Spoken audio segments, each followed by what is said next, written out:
Mil edades ante tu mirada son como una tarde que termina, breves como la vigilia que acaba la noche antes de que el sol se eleve. Es posible que yo ya tuviera entonces cierto presentimiento de mi futuro. El portal cerrado y herrumbrado que se levantaba ante nosotros con hilos de niebla ribereña enhebrando las puntas de hierro como senderos de montaña ha quedado ahora en mi memoria como el símbolo de mi exilio. Esa es la razón por la que he empezado a escribir esta crónica describiendo el portal y cómo luego tuvimos que echarnos al agua y como yo, Severian, aprendiz de torturador, estuve a punto de morir ahogado. El guardián se ha ido. Así le habló mi amigo Roche a Drote, que ya se había dado cuenta. Dudando, el muchacho Eata sugirió que diéramos un rodeo. Levantó el delgado brazo pecoso y señaló los 1000 pasos de muralla que se extendían entre las casas bajas y ascendían por la loma hasta que finalmente se unían a los muros altos de la ciudadela. Era un camino que yo tomaría mucho más tarde. ¿E intentar atravesar la barbacana sin salvoconducto? Llamarían al maestro Burleos. Pero, ¿por qué se iría el guardián? No interesa. Drote sacudió el portal. Eata, ve si puedes escurrirte entre las barras. Drote era nuestro capitán, y Eata introdujo un brazo y una pierna entre las estacadas de hierro, pero pronto fue evidente que el cuerpo no podría seguirlos. «Alguien se acerca», susurró Roche. Drote tiró bruscamente de Eata. Miré calle abajo. Una luz de linterna se mecía en la niebla entre un ruido de voces y pasos apagados. Yo habría querido esconderme, pero Roche me detuvo diciendo: «Espera, veo picas». «¿Crees que es el guardián que vuelve?» «Son muchos», comentó sacudiendo la cabeza. «Una docena de hombres, cuando menos», dijo Drote. Todavía mojados por el guión, aguardamos. En los recodos de mi mente aún estábamos allí, temblando de pies a cabeza. Así como todo lo supuestamente imperecedero tiende a su propia destrucción, los instantes en que un momento nos parecen más fugaces se recrean a sí mismos. No solo en mi memoria, que en última instancia no pierde nada, sino también en mi corazón palpitante y en mis cabellos erizados, que se renuevan una y otra vez, así como nuestra comunidad se reconstituye cada mañana con las agudas notas de sus propios clarines. Los hombres no tenían armadura, como no tardé en ver a la pálida luz amarilla de las linternas, pero traían lanzas, como había dicho Drote, y garrotes y machetes. El jefe llevaba un largo cuchillo de doble filo sujeto a la cintura. Lo que más me interesó fue la llave maciza que le colgaba del cuello sujeta a una cuerda. Parecía que pudiera encajar en la cerradura del portal. El pequeño Eata se movió nervioso y el jefe nos vio y alzó la linterna sobre su cabeza. «Estamos esperando para entrar, señor», exclamó Drote. Era el más alto de los dos, pero tenía una expresión humilde y respetuosa en el rostro oscuro. «No hasta que amanezca», dijo el jefe con brusquedad. «Vosotros, los jóvenes, será mejor que os vayáis a casa». «Señor, se suponía que el guardián nos dejaría entrar, pero no está aquí. No entraréis esta noche». El jefe llevó la mano a la empuñadura del cuchillo antes de dar un paso adelante. Por un instante tuve miedo de que supiera quiénes éramos. Drote se alejó y los demás nos quedamos detrás. «¿Quiénes sois, señor? No parecéis soldados». «Somos los voluntarios», dijo uno de los otros. «Venimos a proteger a nuestros muertos». «Entonces, ¿podéis dejarnos entrar?» El jefe se había vuelto de espaldas. «No dejamos entrar a nadie, salvo a nosotros mismos». La llave chirrió la cerradura y el portal crujió. Antes de que nadie pudiera detenerlo, Eata se precipitó hacia adelante y cruzó el portal. Alguien echó una maldición, y el jefe y otros 2 más se lanzaron detrás a toda carrera. Pero el muchacho era demasiado rápido para ellos.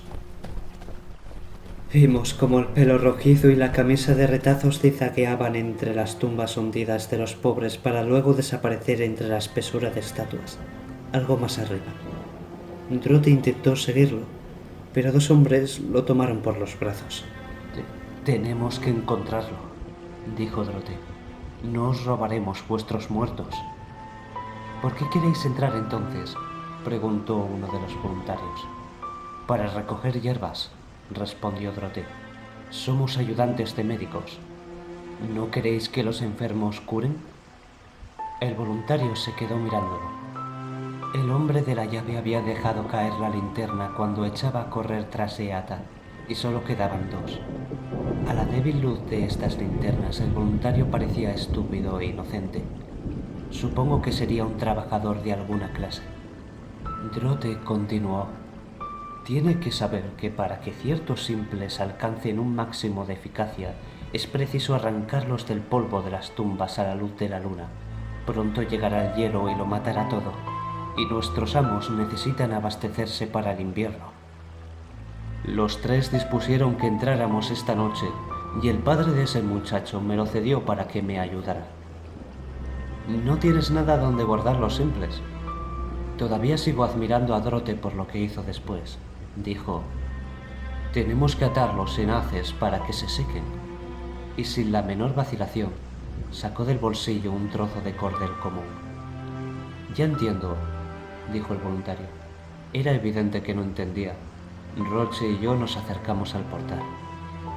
Drote, en cambio, dio un paso atrás. Si no nos dejáis recoger las hierbas, mejor nos vamos. No creo que ahora podamos encontrar al muchacho ahí dentro. No os vais. Tenemos que sacarlo. Está bien, dijo Drote de mala gana, y entró por el portal con los voluntarios tras él. Ciertos místicos aseveran que el mundo real ha sido construido por la mente humana, puesto que las categorías artificiales en las que incluimos cosas en esencia e indiferenciadas, cosas más débiles que las palabras con las que designamos, gobiernan nuestras distintas modalidades. Entendí el principio intuitivamente esa noche cuando oí que el último voluntario cerraba el portal tras de nosotros. Un hombre que no había hablado antes dijo: «Iré a vigilar junto a mi madre. Hemos perdido demasiado tiempo. Ya podrían habérsela llevado a una legua de distancia».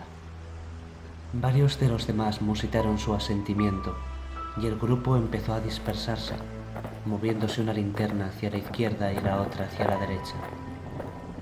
Nosotros ascendimos por el sendero central, el que tomamos siempre al volver a la sección derrumbada del muro de la ciudadela, con el resto de los voluntarios. Es mi naturaleza, mi alegría y mi maldición no olvidar nada.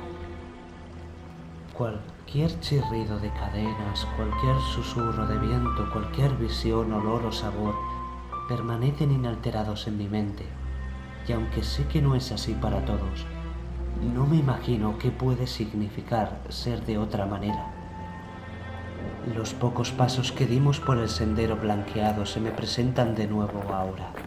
Hacía frío, cada vez más, no teníamos luz, y la niebla había empezado a levantarse espesa desde el guión. Unos pocos pájaros habían anidado en los pinos y cipreses y revoloteaban inquietos de un árbol a otro. Recuerdo la sensación de mis manos mientras me frotaba los brazos, la linterna que se balanceaba entre las plantas a cierta distancia, la niebla que me quitaba de la camisa el olor a agua de río y la quietud de la tierra recién removida.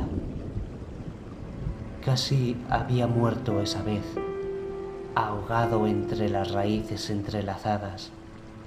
La noche iba a señalar el comienzo de mi virilidad. Hubo un disparo, algo que yo jamás había visto antes. una centella de energía violeta abriéndose paso en la oscuridad como una cuña y terminando en un ruido atronador. En algún sitio un monumento se derrumbó con estrépito. Luego un silencio en el que todo lo que me rodeaba pareció disolverse. Echamos a correr. A lo lejos unos hombres gritaban.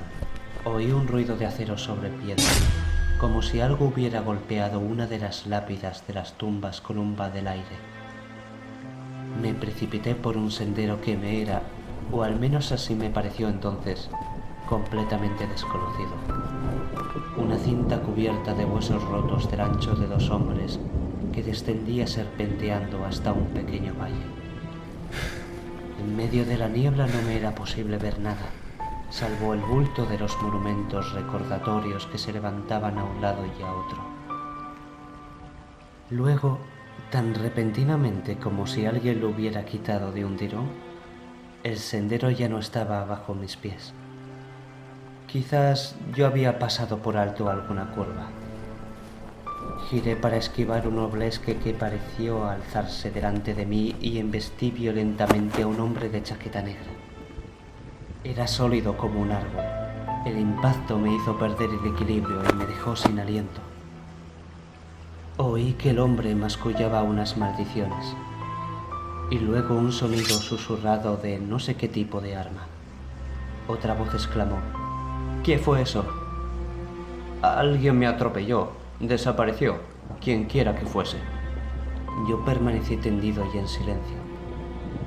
«Encended la lámpara», dijo una mujer con una voz que era como el arrullo de una paloma, pero en un tono perentorio. El hombre con que había chocado respondió: «Se precipitarían sobre nosotros como una jauría de perros salvajes, señora». «Pronto lo harán de cualquier modo». Bodalus disparó. Tiene que haberlo oído. Lo más probable es que los mantenga alejados. En un tono que no reconocí como exultante porque yo era demasiado inexperto, el hombre que había hablado primero replicó: «Ojalá no la hubiera traído. No la hubiéramos necesitado contra esta clase de gente». Estaba mucho más cerca ahora, y en un instante pude verlo a través de la niebla, muy alto, esbelto y sin sombrero, junto al hombre más corpulento con el que yo chocara. Embozada de negro, una tercera figura era, aparentemente, la mujer. Al perder el aliento, yo había perdido también la fuerza de mis piernas y brazos, pero me las compuse para rodar sobre mí mismo y ocultarme tras la base de una estatua. Y una vez seguro allí, espié otra vez. Mis ojos se habían acostumbrado a la oscuridad. Pude distinguir la cara en forma de corazón de la mujer y advertí que era casi tan alta como el hombre esbelto que ella había llamado Bodalus. El hombre corpulento había desaparecido como agua vertida en un pozo, pero le oí decir muy cerca de mí: «Más cuerda». Entonces vi algo oscuro. Tiene que haber sido la copa del sombrero, que se acercaba a los pies del otro hombre, y comprendí que eso era casi precisamente lo que le había sucedido. Había un boquete allí, y el hombre estaba dentro. La mujer preguntó: «¿Cómo se encuentra?» «Fresca como una rosa, señora.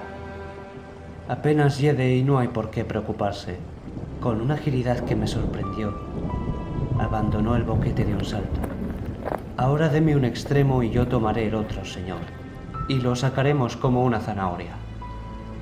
La mujer dijo algo que no pude oír, y el hombre esbelto replicó: «No tenías por qué venir, Thea. ¿Qué pensarían los demás si yo eludiera todos los riesgos?» Él y el hombre corpulento jadeaban mientras tiraban de la cuerda. De pronto vi que algo blanco aparecía debajo de ellos. Se inclinaron para levantarlo, como si un Amchanspanz lo hubiera rozado con una varilla radiante. La niebla giró y se apartó dejando caer un rayo verde de luna. Habían sacado el cadáver de una mujer. Los cabellos, que habían sido oscuros, estaban ahora desordenados alrededor de la cara lívida. Tenía puesta una túnica larga de color pálido. «Ya ven», explicó el hombre corpulento. «Como le dije antes, señor, señora, en 19 veces de cada 20 no hay ningún riesgo. Solo tenemos que llevarla fuera de la muralla». El hombre cayó y oí que alguien gritaba. 3 de los voluntarios bajaban por el sendero del borde del valle. «Manténgalos apartados, señor», gruñó el hombre corpulento echándose el cadáver al hombro. «Yo me haré cargo y llevaré a la señora al lugar seguro». «Tómala», replicó Bodalus. La pistola que le alcanzó reflejó la luz de la luna como un espejo. El hombre corpulento la miró asombrado. «Nunca he usado ninguna, señor». «Tómala. Puede que la necesites». Bodalus se agachó y se levantó sosteniendo lo que parecía un bastón oscuro. Hubo un golpeteo de metal sobre la madera y en el lugar del bastón una hoja estrecha y brillante. «¡Guardaos!», exclamó. Como si una paloma hubiera comandado de pronto un artóptero, la mujer tomó la pistola brillante de manos del hombre corpulento y juntos retrocedieron en la niebla. Los 3 voluntarios habían vacilado. Uno de ellos se apartó hacia la derecha y otro hacia la izquierda para atacar desde 3 lados. El hombre del centro, todavía en el sendero blanco de huesos rotos, sostenía una pica y uno de los otros un hacha. El tercero era el conductor con el que había hablado Drote fuera del portal. «¿Quién es usted?», le preguntó a Bodalus. «¿Y qué poder de Erebus le da derecho a venir aquí y hacer algo semejante?». Bodalus no contestó, pero la punta de su espada miraba a uno por uno, como un ojo. El conductor dijo con un rechinar de dientes: «Todos juntos ahora y lo tenemos». Pero avanzaron titubeando y antes de que lo cercaran, Bodalus saltó hacia adelante. Vi que la hoja relampagueaba en la penumbra y oí que chirriaba contra la cabeza de pica. Un resbalón metálico, como si una serpiente de acero se deslizara por un leño de hierro. El hombre que esgrimía la pica chilló y retrocedió de un salto. Bodalus también saltó hacia atrás, creo que temiendo que los otros 2 lo atacaran por la espalda. Pareció que perdía el equilibrio y cayó. Todo esto ocurrió en la oscuridad y la niebla. Yo lo vi, aunque los hombres eran apenas unas sombras circundantes, como lo había sido la mujer con cara de corazón. Pero algo me conmovía. Quizá fuera la decisión de Bodalus, dispuesto a morir para protegerla, lo que hacía que la mujer fuese tan preciosa para mí. Al menos eso fue lo que encendió mi admiración por Bodalus. Muchas veces desde entonces, cuando me he encontrado sobre una estremecida plataforma de la plaza de alguna ciudad mercantil con términos en reposo ante mí y algún miserable vagabundo arrodillado a mis pies, cuando he escuchado en seseantes susurros el oído de la multitud y he sentido lo que es mucho más difícil de aceptar, la admiración de los que experimentan una sucia alegría en el dolor y la muerte de los otros, he recordado a Bodalus junto a la tumba y he levantado mi propia hoja, creyendo a medias que cuando la hoja cayera yo estaría luchando por él. Perdió el equilibrio, como dije. En ese instante creo que mi vida entera osciló en la balanza junto con la suya.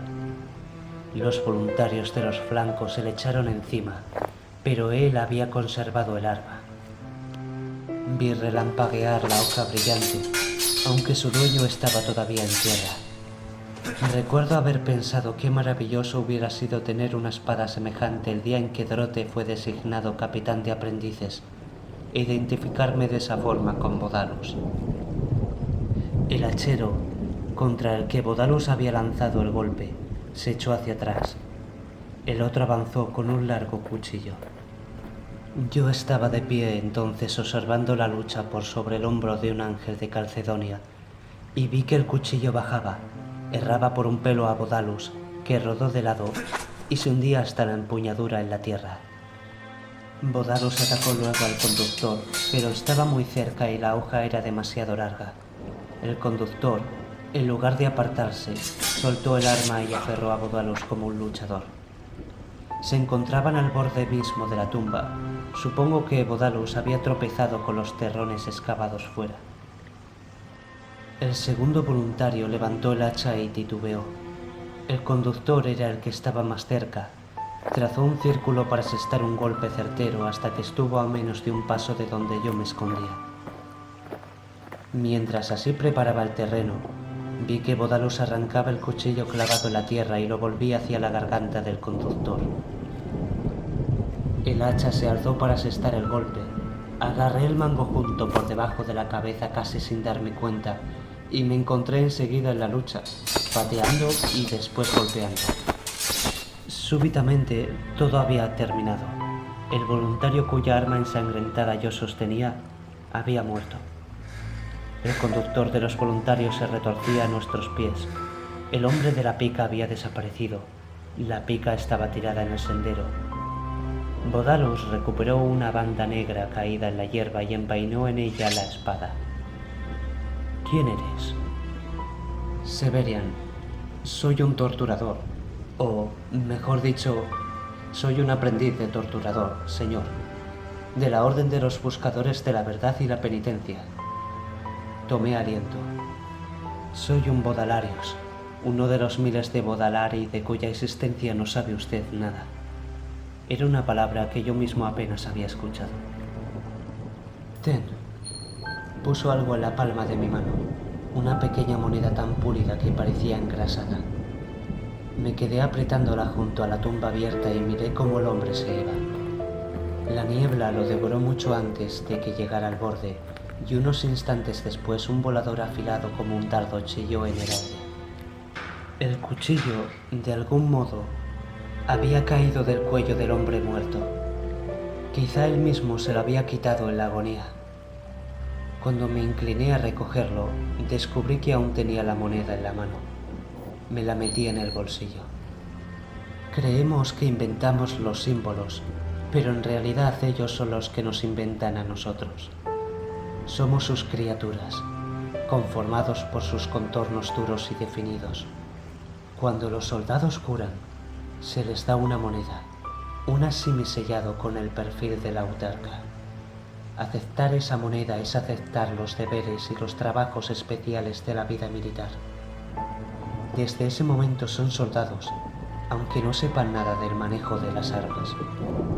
Yo sabía eso por entonces, pero es un profundo error creer que hay que saber esas cosas para que ellas influyan en nosotros. Creerlo en verdad es creer en la más ínfima y supersticiosa especie de magia. Solo el pretendido hechicero tiene fe en la eficacia del puro conocimiento. Cualquiera que razone un poco sabe que las cosas actúan por sí mismas o no actúan en absoluto. Así pues, yo nada sabía. Cuando dejé caer la moneda en mi bolsillo, de los dogmas del movimiento que conducía a Bodalus, pero pronto los aprendí todos, porque estaban en el aire. Junto con él odié la autarquía, aunque no tenía idea de que podía reemplazarla. Junto con él desprecié a los exultantes que no se levantaban contra la autarca y le cedían las hijas más bellas en concubinato ceremonial. Junto con él detesté a la gente por su falta de disciplina y de un objetivo común. De los valores que el maestro Marrubius, que fue maestro de aprendices cuando yo era muchacho, había intentado enseñarme, y que el maestro Palaemon todavía intentaba inculcar, solo acepté uno: lealtad al gremio.